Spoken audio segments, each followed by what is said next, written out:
అవినీతితో కూరుకుపోయి ఉపాధి అవకాశాలు లేక ఉద్యోగ అవకాశాలు లేక విలవిల్లాడుతున్న సమయంలో మీరు నిలబడ్డారు. అందుకే ఈ రోజున ఈ 2 లక్షల పైచిలుకు పెట్టుబడితో 7.5 లక్షల ఉపాధి అవకాశాలు లభించి మనందరికీ ఇచ్చినందుకు మనస్ఫూర్తిగా ప్రధానమంత్రి శ్రీ నరేంద్ర మోదీ గారికి చేతులెత్తి నమస్కరిస్తున్నాం.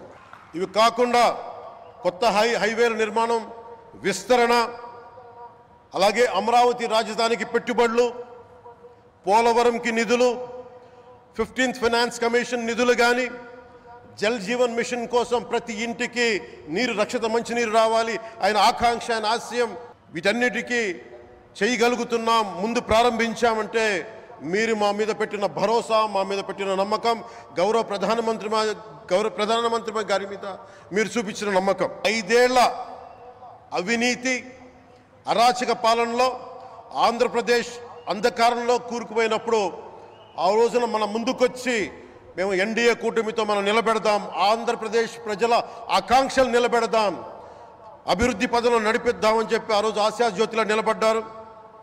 అసలు అభివృద్ధికి ఆస్కారమే లేదు ఆంధ్రాకి అనే స్థితి నుంచి అభివృద్ధి అంటే ఆంధ్రానే అని చెప్పుకునేలా గౌరవ ముఖ్యమంత్రి గారి నాయకత్వం, చంద్రబాబు గారి నాయకత్వంలో, ప్రధానమంత్రి గారి నిర్దేశకత్వంలో, వారి సూచనలతో సహకారంతో క్యాబినెట్ కానీ, మంత్రివర్గ సహచరులు కానీ, ఎన్డీఏ కూటమి ఎమ్మెల్యేలు కానీ, మేమందరం కార్యకర్తలు అందరం కష్టపడతాం. అహిర్నిశలు రేయం భవళ్ళు కష్టపడతాం.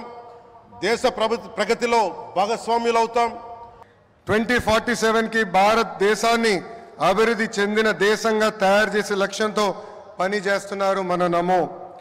2014 నాటికి ప్రపంచంలో 11 స్థానంలో ఉన్న దేశ ఆర్థిక వ్యవస్థను నేడు 5వ స్థానానికి తీసుకువచ్చారు. వికసిత్ భారత్ 2047 లక్ష్యంతో టాప్ 1 లేదా 2 ఆర్థిక వ్యవస్థగా మార్చేందుకు మన నమో అహర్నిశలు పనిచేస్తున్నారు. నమో గారు వికసిత్ భారత్ స్ఫూర్తితో మన సిబిఎన్ స్వర్ణాంధ్ర 2047 డాక్యుమెంట్ రిలీజ్ చేశారు.